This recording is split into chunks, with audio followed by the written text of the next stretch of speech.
মহানবী হজরত মোহাম্মদ সাল্লাল্লাহু আলাইহি সাল্লামের আমলে পবিত্র কাবা ঘরের আশপাশে কে কোন কোন সাহাবী কোথায় আসলে তাদের ঘর ছিল, আজকের এই ভিডিওতে কিন্তু আমরা সেই পুরো বিষয়টি দেখব ইনশাল্লাহ। আপনারা যে যেখান থেকে দেখছেন বন্ধুরা ভিডিওটি শেয়ার করে দিবেন। যে দেখুন, প্রথমেই কিন্তু কাবা ঘর, এবং কাবা ঘর ঘেরাও করেই কিন্তু সমস্ত ঘর বাড়ি, যত সাহাবী এবং নবী করিম সাল্লাল্লাহু আলাইহি সাল্লাম থেকে শুরু করে সমস্ত সাহাবীদের ঘর বাড়ি কিন্তু রয়েছে।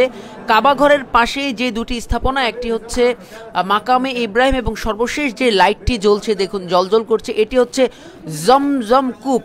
এবং এই জমজম কূপের পাড়েই যেই গেটটি দেখতে পাচ্ছেন, এই গেটটির পাশে হচ্ছে বনু সাইবা গোত্রের মানে ঘর বাড়ি ছিল, অর্থাৎ যারা একেবারে পবিত্র কাবা ঘরের রক্ষণাবেক্ষণ করত, বিশেষ করে তাদের কাছে চাবি থাকতো।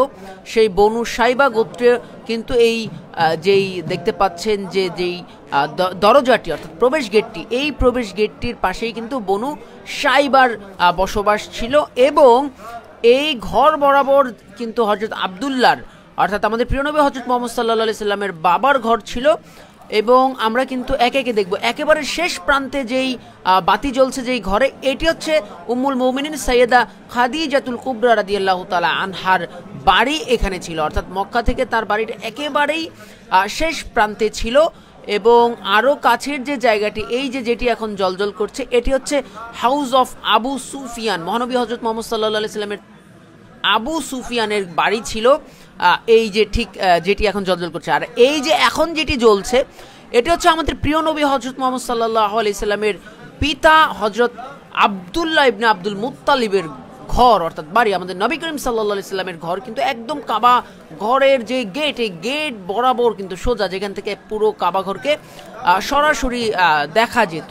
তারপরে যদি আমরা দেখতে চাই যে দেখুন, এরপরে যেই লাইটটি জ্বলবে এবং সেই লাইটের বাড়িটির কথা হচ্ছে, এটি হচ্ছে দারুল নদওয়া। দারুল নদওয়া আমরা জানি পবিত্র কাবা ঘর পরিচালনা করার জন্য যেই সংগঠন বা যেই জায়গা যেখান থেকে পরিচালিত হতো, সেটি হচ্ছে কিন্তু দারুল নদওয়া। এবং সেই দারুল নদওয়ার আশপাশে কিন্তু প্রতিটা ঘর এবং প্রতিটা স্থাপনা কিন্তু সাহাবায়ে কেরামের ছিল। এবং এই যেই দুটি জায়গায় দুটি ঘরে একত্রে লাইট জ্বলছে, এটি হচ্ছে আবু জর, সাহাবী আবু জর রাদিয়াল্লাহু তাআলার বাড়ি বা হচ্ছে গিয়ে তার পাঠশালা বলা যেতে পারে বা বলা হচ্ছে। এবং এখন যেটিতে লাইট জ্বলছে, এটি হচ্ছে হযরত আব্বাস রাদিয়াল্লাহু তাআলা। আমরা জানি মহানবী সাল্লাল্লাহু আলাইহি সাল্লামের চাচা হযরত আব্বাস রাদিয়াল্লাহু তাআলা, তার ঘরটি ছিল ওখানে। বন্ধুরা, আপনারা যে যেখান থেকে দেখছেন, গুরুত্বপূর্ণ একটি ভিডিও, শিক্ষণীয় ভিডিও, অবশ্যই কিন্তু বন্ধুদের মাঝে শেয়ার করে দেবেন। এবং আপনারা কে কোথা থেকে দেখছেন, দেখুন এই যে টিপ টিপ করে লাইট জ্বলছিল,